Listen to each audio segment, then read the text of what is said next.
Hey guys, welcome back to my channel. तो आज का टॉपिक है test cases for full load and incremental load in ETL testing. तो मुझे काफ़ी लोग ने बोला कि मतलब आप ये बताओ कि इसमें कौन कौन से हम लोग टेस्ट सिनेरियोस कवर करते हैं। तो आज का मैंने ये वीडियो उसी के लिए बनाया है। तो चलिए स्टार्ट करते हैं। तो सबसे पहले अंडरस्टैंड करते हैं फ़्लो क्या होता है। तो ये हो गया हमारा स्टेजिंग, उसके बाद ये हो गया ये हो गया हमारा सोर्स, ये हो गया स्टेजिंग, उसके बाद ये हो गया हमारा टारगेट। तो डेटा जो मूव होता है वो होता है हमारा स्टेज से, सॉरी नॉट स्टेज, सोर्स। इसको कर देते हैं सोर्स। सोर्स से डेटा मूव हुआ हमारा स्टेज में, उसके बाद डेटा जाता है हमारा टारगेट में। ठीक है ना। तो ये सोर्स हमारा कुछ भी हो सकता है, फाइल हो सकती है, डेटाबेस हो सकता है, कुछ भी हो सकता है। तो जो भी डेटा मूवमेंट होता है हमारा सोर्स से स्टेज में, वो होता है हमारा फुल लोड। यहाँ से यहाँ तक जो भी डेटा मूव हो रहा है आपका, वो हो गया फुल लोड। उसके बाद जो स्टेज से टारगेट में डेटा मूवमेंट हो रहा है हमारा, वो हो गया आपका इंक्रीमेंटल लोड। अब हमें कौन कौन से टेस्ट केसेस कवर करने होते हैं, सोर्स टू स्टेज और स्टेज टू टारगेट। तो पहला मैं आपको बता रही हूँ, पहला हमें करना होता है count check, total count check. Total counts check किया हमने। ये सिंपली आपको वैसे ही करना होता है, सेलेक्ट काउंट स्टार करके, काउंट स्टार फ्रॉम सोर्स। और उसके बाद सेम यही क्वेरी आपको रन करनी होती है टारगेट के लिए। ठीक है ना। इसको मैं कॉपी कर देती हूँ। सेम यही करना होता है आपको टारगेट के लिए। अब दूसरा आपको क्या करना होता है, सेकेंड डेटा कंपैरिजन।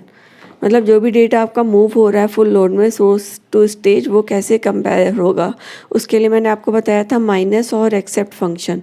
तो उसके थ्रू आप कर सकते हो सेलेक्ट, यहाँ पे कॉलम 1 कॉलम 2 जितने भी कॉलम है वो सारे लिया फ्रॉम सोर्स।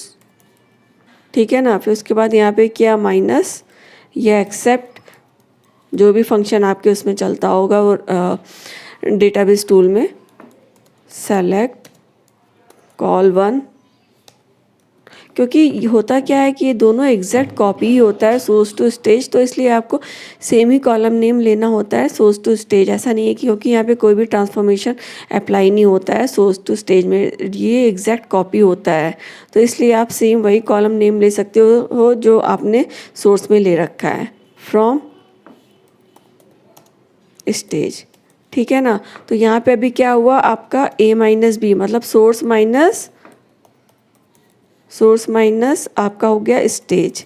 अब यही क्वेरी को आप रिपीट करोगे कैसे करके, स्टेज माइनस सोर्स। मतलब ये वाली क्वेरी ऊपर आ जाएगी और ये वाली फर्स्ट वाली क्वेरी नीचे आ जाएगी।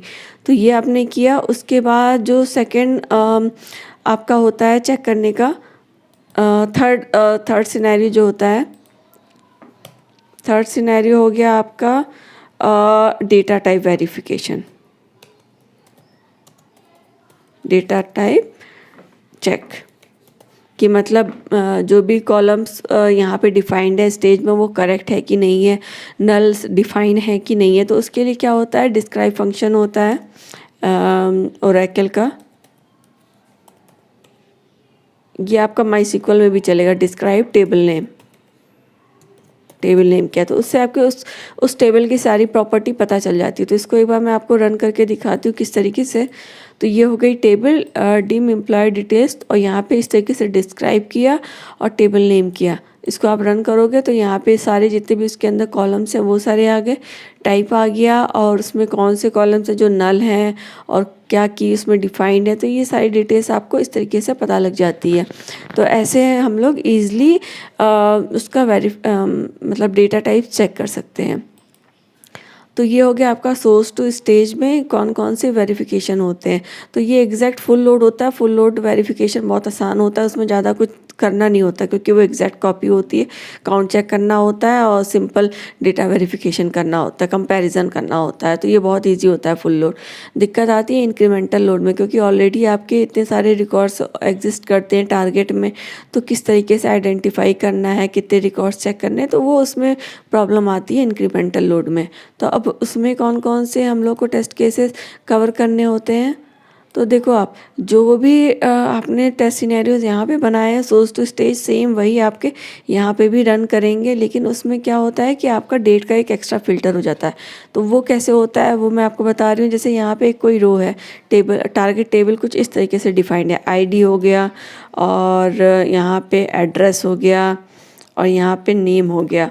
तो यहाँ पे एक इफ़ेक्टिव डेट होता है। इफ़ेक्टिव डेट हमेशा लेटेस्ट रो के लिए मैक्सिमम डेट होती है। अगर आपको नहीं पता होगा तो आप मेरी प्रीवियस वीडियोस देखिए, उसमें मैंने बहुत अच्छे से एक्सप्लेन कर रखा है इफ़ेक्टिव डेट का क्या रोल होता है। और इंसर्ट डेट, इंसर्ट डेट क्या होती है? इंसर्ट डेट होती है आपकी मतलब कि डेटा आपका कब इंसर्ट हुआ है उस वाली टेबल में। जैसे अगर आज की डेट में डेटा लोड हुआ है यहाँ पे, हाँ, अगर आज की डेट में यहाँ पे डेटा मूव हुआ है स्टेज टू टारगेट में, तो जो भी नई रोज वहाँ पे इंसर्ट होंगी सब में इंसर्ट डेट यहाँ पे क्या हो जाएगा आपका इक्वल टू आज की करंट डेट हो जाएगी। ये हो जाएगी आपकी यहाँ पे 12 फरवरी हो जाएगी, 12/2/2023 हो जाएगी। और जो प्रीवियस डेट के रिकॉर्ड हैं अगर वो लास्ट डेट के उसमें हुए रहेंगे तो वहाँ पे 11/2/23 हो जाएगी। तो जितने भी नए रिकॉर्ड होंगे उसमें यहाँ पे ये इंसर्ट डेट हो जाएगी। तो अब चेक करना है हमें कौन से हमारे जो रिकॉर्ड्स इंसर्ट हुए हैं स्टेज टू टारगेट, तो वो कितने रिकॉर्ड्स हैं उनका कंपैरिजन करना होता है। तो सेम यही क्वेरी रन होगी उसमें भी, लेकिन उसमें एक कंडीशन ऐड हो जाएगी, where insert date equal to this one. तो यहाँ पे जैसे अगर आप काउंट चेक कर रहे हो, सेलेक्ट, यहाँ पे काउंट स्टार किया फ्रॉम, यहाँ पे टारगेट किया, where insert date, insert date यहाँ पे क्या दे दिया हम लोग ने, इक्वल टू 12/2/23। ठीक है ना, उससे आपको यहाँ पे काउंट पता चल गया टारगेट में कितना है।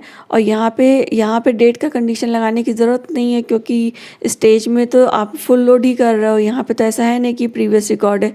तो इसको आप कंपैरिजन करोगे ये वाली क्वेरी से, ये जो है ना ये सेलेक्ट वो काउंट, इसको आप कैसे करोगे,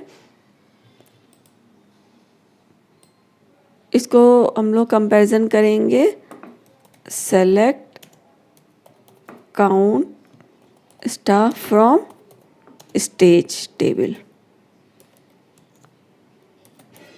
तो जो स्टेज टेबल का टोटल काउंट है वो इस स्टेट के रिकॉर्ड से टोटल मैच करना चाहिए, इस तरीके से किया।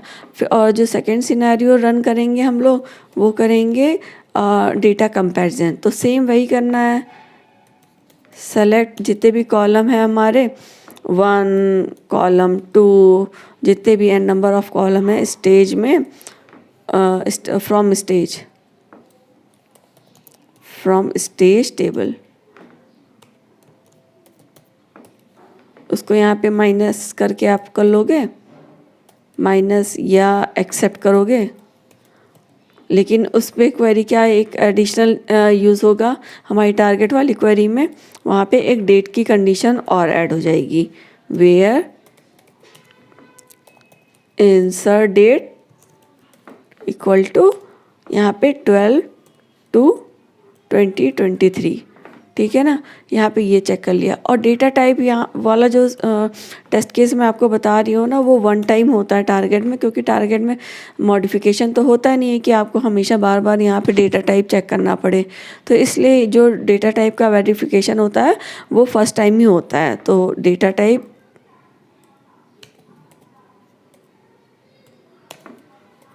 टाइप चेक वो आप वन टाइम करते हो।